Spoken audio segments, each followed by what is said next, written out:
Today's October 21st, 2023.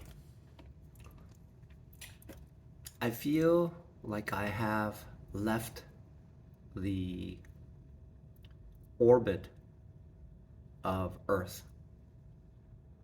I feel like I've left my children, my ex-wife, and my cousins and my friends, and I'm traveling.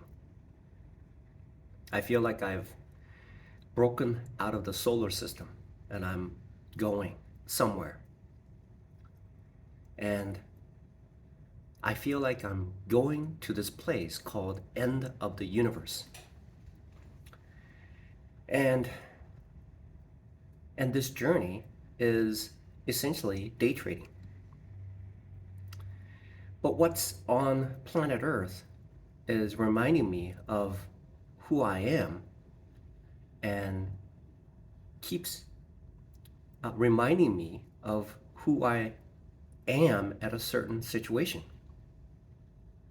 So the trades that I made this week have been essentially the need to satiate the inner drive. And so it is like a very, very hungry,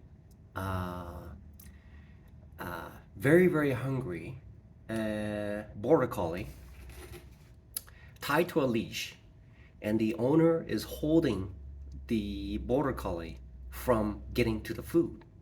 But the border collie wants to get to the food as soon as possible. That's just like when the opening bell rings at Wall Street. And so I get blinded at the prospects. So the money in the market is essentially the food. And so when I get there, when I'm holding myself back, that is the inner self. It is the inner self. The inner self is causing that. The inner self, there's this inner self that wants to lunge out. There's this enormous inner self that wants to just lunge out, escape, just like the movie Aliens. And usually what happens on the movie Aliens, the alien penetrates the human body and then grows. And then when it's time to come out, it just explodes out of the chest, okay? And so day trading is very, very similar, because there's that emotion to grab that food and munch on it and eat it as fast as possible, which is the Wall Street's endless pool of money. It really is endless. It is a gigantic piles and piles and piles of money. That's what Wall Street is. It is a gigantic, ginormous piles and piles and piles and piles of money. So what reminds me of the subconscious is already aware of it. The subconscious in this case is smarter. The subconscious knows what the overall thing that is going to be done, right? Essentially, the market is aware that it is a piles and piles and piles of money. But on the logical side, which is only able to see the surface area, is only seeing what I can take in and out, what I can make, that's what's been happening. And so the reason why I forego the setups that I see, even though it is blatantly obvious, it is so blatantly obvious that I forgo and I make those crucial mistakes that locks me into a loss, is like a racehorse, horse track. It's like a horse track. And so what happens is that these horses are conditioned like a Pavlov's conditioning. And so they're lined up like 1 through 8 or however many horses there are, right? So it's like the Kentucky Derby. And These horses know what's going to happen. They know exactly what's going to happen. When that bell rings and that gate opens, they know what they're going to do. They know precisely what's going to happen with because they have been conditioned.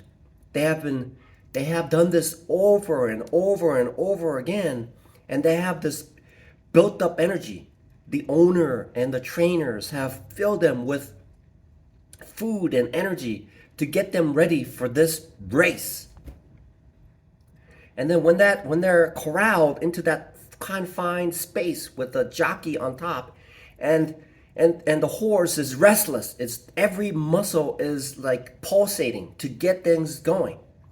And when Wall Street bell rings, that's exactly what the inner part of me is doing. It is pulsating. It wants to run. It wants to make that trade with total disregard for what needs to be considered.